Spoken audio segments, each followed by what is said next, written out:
ভার্সিটিতে ঢুকতেই কেউ একজন আমার শার্টের কলারটা পিছন থেকে টেনে ধরল আর বলল, তোর এত বড় সাহস, তুই মেয়েদের বুকে হাত দিস? আমার শার্টের কলার ধরে ভার্সিটির মাঠে আমাকে টেনে নিয়ে এলো। পুরো ক্যাম্পাসের ছেলেমেয়েরা আমার দিকে তাকিয়ে আছে। আমি অবাক হয়ে মেয়েটার দিকে তাকিয়ে আছি। এই মেয়ে কি বলছে আমি কিছুই বুঝতে পারছি না। আজকেই প্রথম আমি ভার্সিটিতে এসেছি, আর এই মেয়েটা বলছে আমি নাকি কোন মেয়ের বুকে হাত দিয়েছি। পুরো ক্যাম্পাসে এই নিয়ে হইচই পড়ে গেল। মেয়েটা মাঠে এসে ওর বান্ধবীকে ফোন দিল আর বলল, দোস্ত, তোকে যে ছেলেটা টিস করেছিল ওই ছেলেটাকে পেয়েছি। ক্যাম্পাসের মাঠে চলে আস, আজকে একে আরাম ধুলাই দিব। মেয়েটার বান্ধবী এসে বলল, দোস্ত, এটা তো ওই ছেলেটা না যে আমাকে টিচ করেছিল? এটা সে না, এটা অন্য ছেলে রে। আসলে এই কলেজের প্রিন্সিপাল আমার বাবার বন্ধু, তিনি আমাকে ভালো করেই চেনে।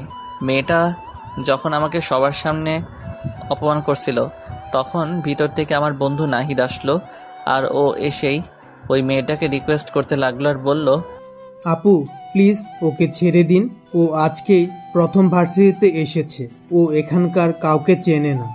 পুরো ভার্সিটির ছেলেমেয়েরা ভয়ে কিছুই বলছে না। এই খবরটা প্রিন্সিপালের কানে পৌঁছে গেল।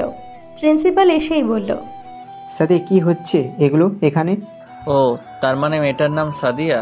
তুমি কিছু না জেনে ছেলেটাকে এভাবে সবার সামনে অপমান করতে পারো না। মেয়েটা প্রিন্সিপালকে বলল, স্যার, এত পেঁচাল পাইরেন না তো, আপনি বেশি কথা বলেন। কি বেয়াদব মেয়েটা, প্রিন্সিপালের সাথে কিভাবে কথা বলতে হয় তাই জানে না। প্রিন্সিপাল আয়াসকে বলল। আয়াস, তুমি ক্লাসে যাও। প্রিন্সিপাল সাদিয়া নামের মেয়েটাকে বলল, তুমি জানো তুমি কাকে অপমান করেছো? ওর বাবা কানে এই খবরটা গেলে এটা নিয়ে ঝামেলা হবে। মেয়েটা প্রিন্সিপালকে বলল, আমি ঝামেলা দেখে ভয় পাই না।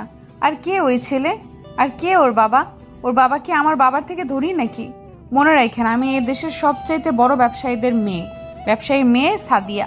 কেউ আমার কিচ্ছু করতে পারবে না, আমি কাউকেই ভয় পাই না।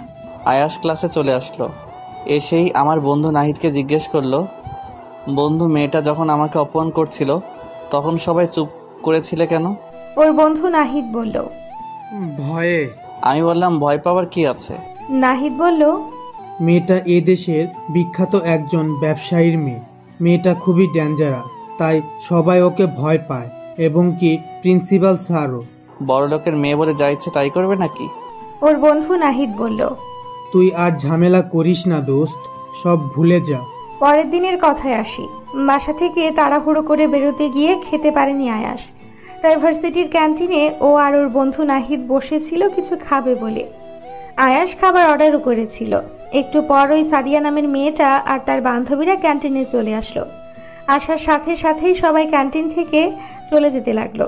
একে একে সবাই চলে গেল। ওর বন্ধু নাহিদ বলল, দোস্ত চল আমরাও চলে যাই, নয়তো ঝামেলা হবে। আমি বললাম না আমি যাব না। কিরে, তোর বন্ধুকে তুই বলিসনি যখন আমরা ক্যান্টিনে খাবার খাই তখন আর কেউ সেখানে খায় না? তোরা কি জানোস না? আমি মেয়েটাকে বললাম কেন, আমরা তো আপনাদের আগে এসেছি। মেয়েটা একটু হাসলো আর পানির বোতলটা হাতে নিল। তারপর আয়াসের খাবারের ওপর পানি ঢেলে দিল। ওর তো খুব রাগ হচ্ছিল। রাগে আয়াসের চোখ লাল হয়ে গেল। ওর বন্ধু নাহিদ ওকে টেনে ওখান থেকে নিয়ে এলো। আসলে ওর মাকে ও কথা দিয়েছে কোনো ঝামেলা করবে না, তাই মেয়েটাকে কিছুই বলল